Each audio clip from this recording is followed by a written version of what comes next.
Well, hello there. It is great to see you again, and welcome back to another installment of Modern Wealth Management. I'm your host and moderator, Ryan Ruff. As always, you got one of the stars of our show, Mr. Darrick Hutchins, standing by. He'll be jumping aboard momentarily for another wealth management related discussion. But first and foremost, just a few housekeeping items. As always, for those that are jumping aboard with us this morning on the Facebook live stream, we do appreciate you being here. One of those perks of being with us on the live stream is that ability to comment below. So do us a favor, comment, let us know where you're watching today. And then, of course, if you have any questions, anything that you'd like us to address throughout the course of today's show, feel free to chime in. Darrick and I will field those questions. We'll carve out some time, maybe throughout the show to get your questions answered. So we'd appreciate, hearing from you. Now, on the flip side, if you are joining us, maybe it's after the fact on YouTube or a podcasting platform, all the same, still appreciate you being with us. Maybe you can join us next time on the Facebook live stream. And if you're curious as to when, or how, and any, real information pertaining to when we're going to be doing these live streams, you can always head over to the Monon Wealth Management Facebook page. Routine, regular graphics are going up there just to inform you guys of when you can tune in, jump in live, get any questions of yours answered. Now, that being said, we've got a great topic teed up for you today. I'm excited about this one because this is a conversation that Darrick and Ray and the team over at Monon Wealth are really having on a regular basis with their clients. What we're talking about today is really a call to action for entrepreneurs. Today's episode is all about why entrepreneurs really need an estate plan, really an estate plan 2.0. I mean, think about it.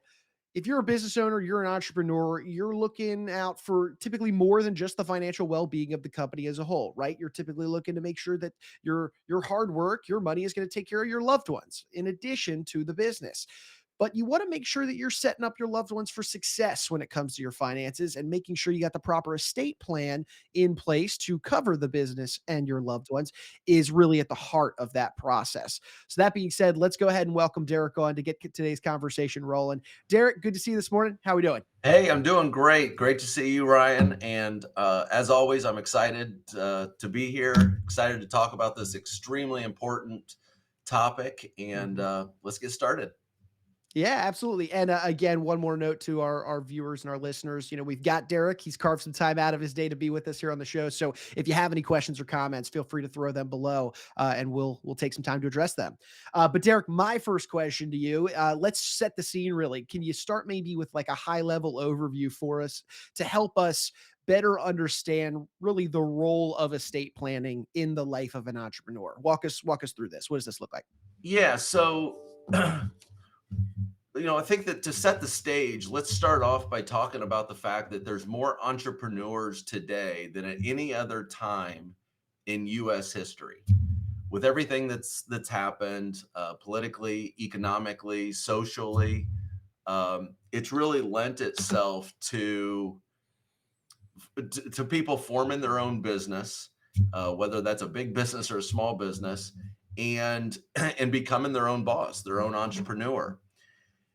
Many of those businesses are becoming successful, increasingly so.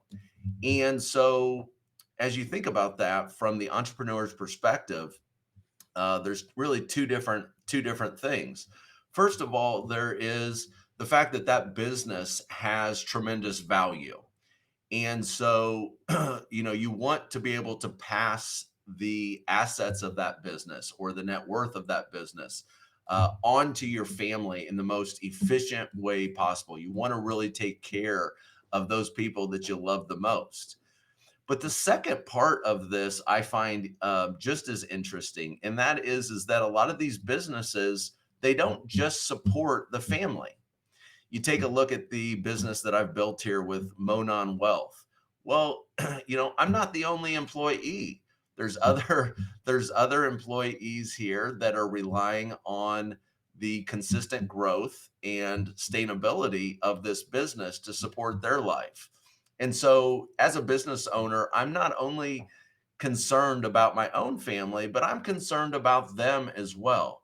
And that's what makes this proper estate planning for entrepreneurs and business owners so important, because it touches so many different people. Sure. And Derek, in your experiences, then not only just personally, really being an entrepreneur yourself, but also, Yeah. the work that you guys have with your clients who are entrepreneurs, who are business owners, do you find that most, or maybe even the majority, recognize the need for estate planning and are taking the proper steps to go about it? Or do you find that this is a conversation that you really need to almost start from scratch with some of these guys? No, fortunately, entrepreneurs do understand the need for proper estate planning. There was a study that was done recently by a firm out there called AES Nation, and when they polled the entrepreneurial or business owner population, they found that about 88% of them, so most of them, had some type of estate planning in place. Oftentimes, it was just a simple will, but at least most of them had begun the conversation. Got it. But what I'm starting to kind of gather here is that while yes, 88% had something in place, maybe that something wasn't really up to snuff. So eh, are they missing or dropping the ball in some of these instances at all? Well, so while 88% of entrepreneurs have some type of an estate plan, those studies also say that 80% of those individuals hadn't updated that plan in the last 5 years. Mhm. That's a long time. Let me ask you, Ryan, has anything changed in your life over the last 5 years? I can think of a few things, Derek. So Yeah. talk about Well, being outdated. yeah, so I mean, everybody's life has changed, and certainly Mhm. the economic and the tax situation has changed. So, you think about the last 5 years. When we talk to these entrepreneurs and the business owner, what they're telling us is, well, first of all, we know that the tax laws have changed. They have. We have different estate planning tax laws and estate tax laws today than we had 5 years ago. Okay, so that's number one.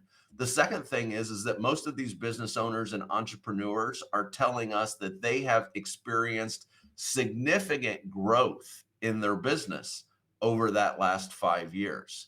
Their business is, on average, 60% larger than where it was 5 years ago. So that kind of lends the fact of it's worth more money today.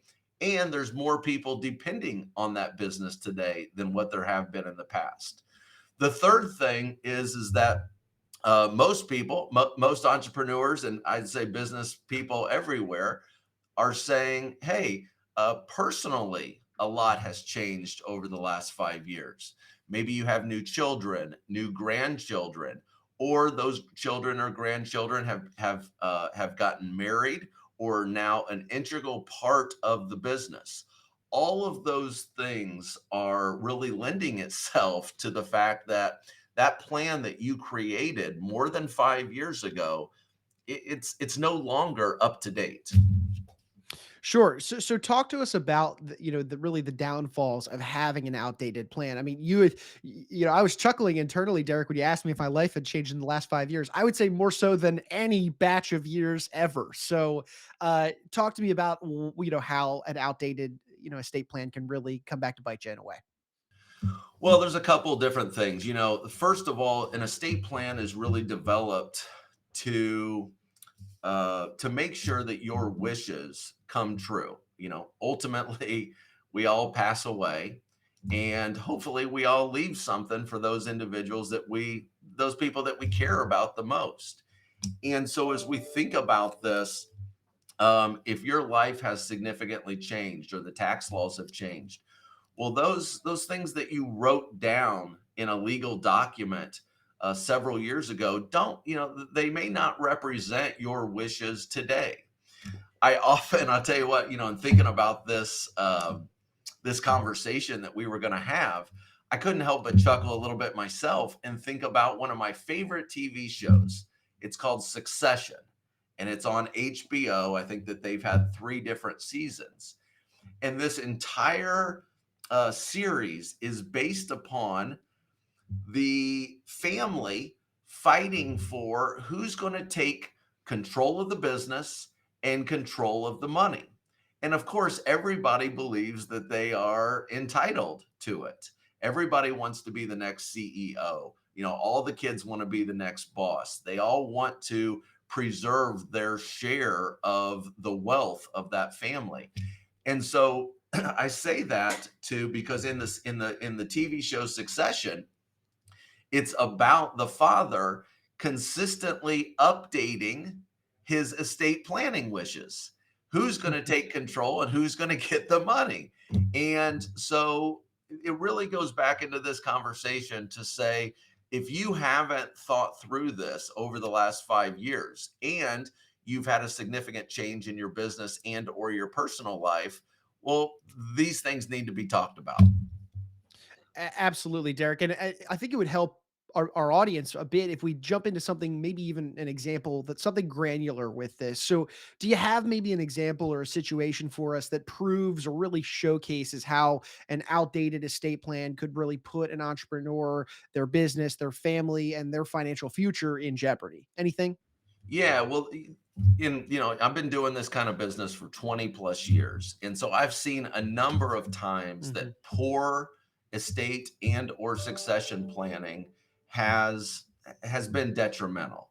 Let's talk first and foremost about, the entrepreneur that has maybe they've built a business and it's a very successful business. They have 5 children. I am specifically talking about a client, but I'm not going to mention their name. They've built this super successful business. They have 5 kids, and one of them runs the business. The other four aren't involved. They're not employees. They're not there on a daily basis. Well, as you can imagine, all 5 children have their own thoughts as to how that business should be divvied out. Who should have control? Should the other 4 have equal ownership, even though they haven't been there working on the business over the last 10 to 15 years? Those are tough conversations. And without a proper estate plan, what happens is that all 5 children do get equal ownership and equal power in the business. So therefore you've got let's just call him Sam, who's been running the business, integral part. He's the CEO. Well, he's now reporting to his other 4 siblings, for which may be, farmers or missionaries or other things that are fantastic. I mean, great people in society. But yet, does it make sense that they have as much say in the future of that business and the ongoing decisions as the guy that's been there for the last 15 years? Probably not. And those are things that need to be thought out. Another example, and this comes up all the time, I mentioned farmers just a few minutes ago, and um, you know, farming has changed so much.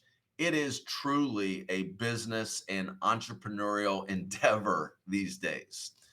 But if you think about, the typical farm family, let's just say, mom and dad are farmers, they have a couple of kids, and let's be super stereotypical here and say that the son graduates into farming and the daughter goes off to do something else. All right. Well, these farms have appreciated significantly in value over the last several years. And so let's just say that the farmland and everything involved is worth, I don't know, 20 million bucks. Well, oftentimes what I hear from these farm families is they say, hey, it makes sense if my son or the one that's been there since the beginning, if he continues to own and operate the business. But I love my daughter absolutely equally to my son.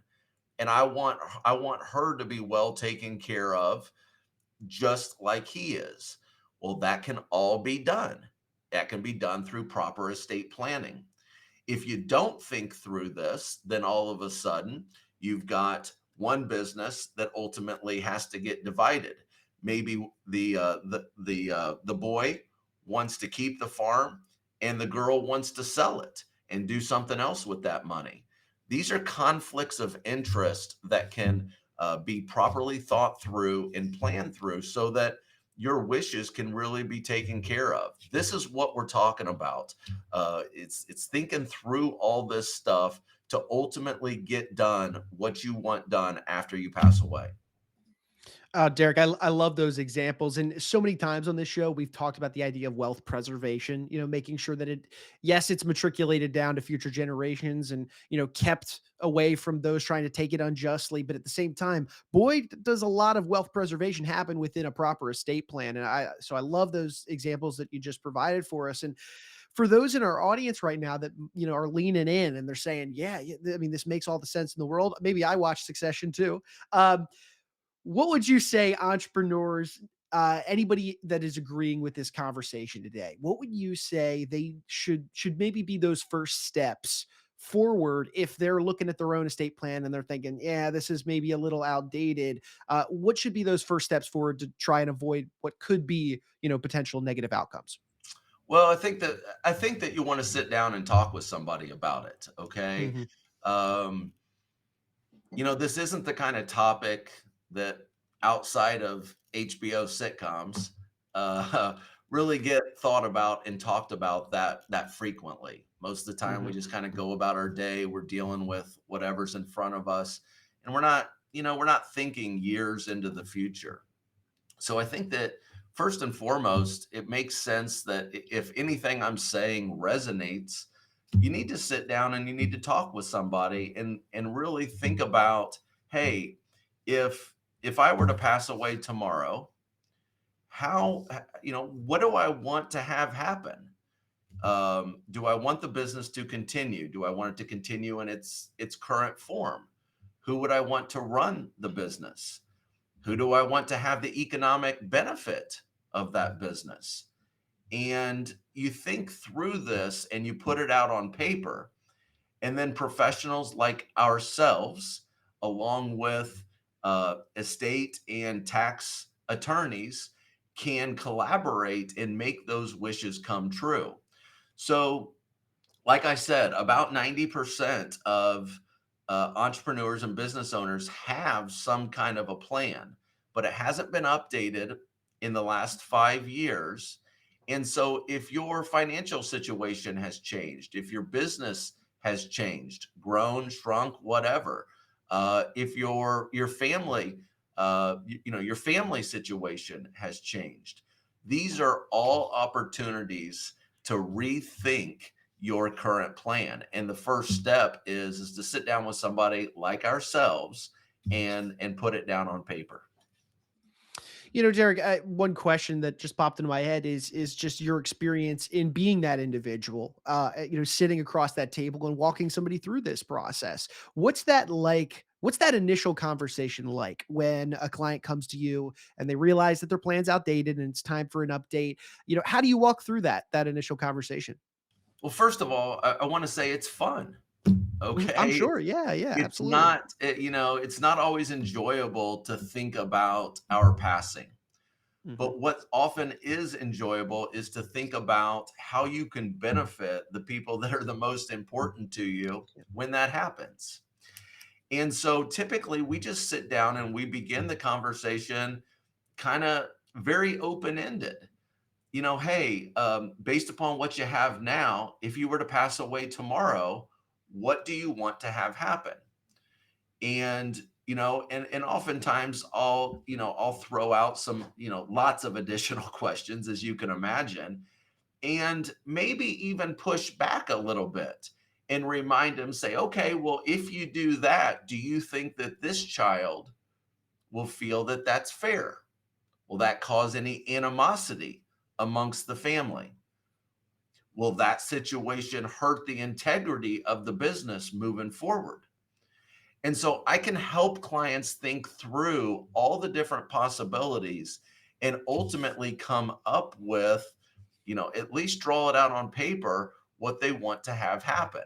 Now, oftentimes, as you can imagine, this is not an hour long conversation. It's oftentimes several meetings so that people have an opportunity to think about it, talk about it with their spouses, and oftentimes we even include the other family members that this is going to impact. Recently, I did some estate planning for a business owner, and they had multiple children. You know, they had the intelligence and the foresight to bring those children together and really talk about what their vision was, not only for the business, but also for their wealth. Why that was so important to them and why they were making the planning decisions that they were. This gets everybody on the same page so that, you see in the movies where they go and they, somebody has to read the will, and Hmm. everybody, somebody's always surprised that the wealth was left to somebody unexpected in the movies. Well, we don't want that. We want calm, we want peace, and we want to make good decisions while everybody's getting along and everybody's still alive. This is going to make such a difference in the execution of these plans after we're gone. Sure. And Derek, as we're kind of bringing our conversation to a head here, really my eighth and what kind of is my final question for you. We've talked about a lot of the good things to acknowledge when going through the proper estate planning process, but would you have any maybe tips or warnings even for something that somebody should be considering or on the lookout for when going through updating their estate plan? Yeah, I think that oftentimes when wealthy people are doing estate planning, specifically wealthy business owners and entrepreneurs, they Mhm. come in with the thought that what we're going to talk about is mitigating taxes. And I'm going to tell you, Okay. we do talk about that. Okay. I don't want anybody paying any more taxes than they legally have to. But what I'm more interested in is making sure that the business and the wealth gets segregated as it should. And oftentimes, we see people in an outright effort to mitigate taxes. Well, they're presented with terrible options like giving up control of the business before they're ready, giving up control of of their money before they're ready. You don't have to do any of that stuff, and it's quite frankly, it's almost never done. These ideas are tossed out there. Business owners and entrepreneurs like myself we're type A personalities, and the one thing we don't want to do is give up control. So when you come in, don't think that the primary objective of this planning is to mitigate taxes. We'll do that, but the primary objective is taking care of the people that you love the most, not only those within your family, but those that currently serve with you in the business. Such an important point. I appreciate you carving that one out there, Derek. Because yeah, I mean, it is. Well, yes, tax planning is a part of the process. It doesn't control the entire thing. So, um, well, Derek, look, no, appreciate you carving some time out of your day today to be with us on the show. And if somebody's out there in the audience and this conversation's really hitting home and resonating with them, maybe they're interested in reaching out to you, Ray, the team at Monon. How could they best get in touch with you guys to maybe start that conversation about estate planning? Yeah, so there's a couple of things. One is that we have an email address that you can always shoot to and get some information. Whether that information is how to meet with us one on one, or how to get a phone call, or even if it's that, hey, I really liked what you talked about regarding that estate planning. Do you have any additional information? Everything we shared about today, we've produced in a white paper that I'm going to make available to everybody that listens to this. So if you'll just shoot an email to info@mononwealth.com, that's info@mononwealth.com, we'll be glad to shoot you out a white paper that talks all about the specific facts and strategies that we've covered here today, as well as give you an opportunity to chat with either me or one of my teammates on the phone, or here in my office in Carmel, Indiana. Oh, that's great stuff. So yeah, just again, info at mononwealth.com. We'll have that at the bottom of the screen for you. But no, Derek, once more, appreciate you jumping aboard with us, talking about estate planning. There's a lot to unpack within this topic, but some of the examples and experiences that you shared today, I think were super helpful for everyone in our audience today. So we appreciate you and your time and looking forward to doing this again here in the future. Thanks, Ryan. Alrighty. And hey, look, we want to take one final moment, as always, to thank you guys, our audience, for joining us here on the show today. If you liked what you saw and you benefited from anything said today, do us a favor, like the show, comment on it, subscribe on whichever platform you're checking us out on, and then, of course, share this information, these conversations with friends, family, business owners, anybody that you really think would benefit from them, because these are tips, strategies, suggestions for modern wealth management. It's in the name of the show. And we've got some great conversations teed up for you, great resources available for you that are coming down the road in future episodes that we would hate to have you miss out on. So for Mr. Darrick Hutchins, I'm Ryan Ruff. We're going to go ahead and say so long and sign off today, but we appreciate you once more for joining us on today's edition of Modern Wealth Management.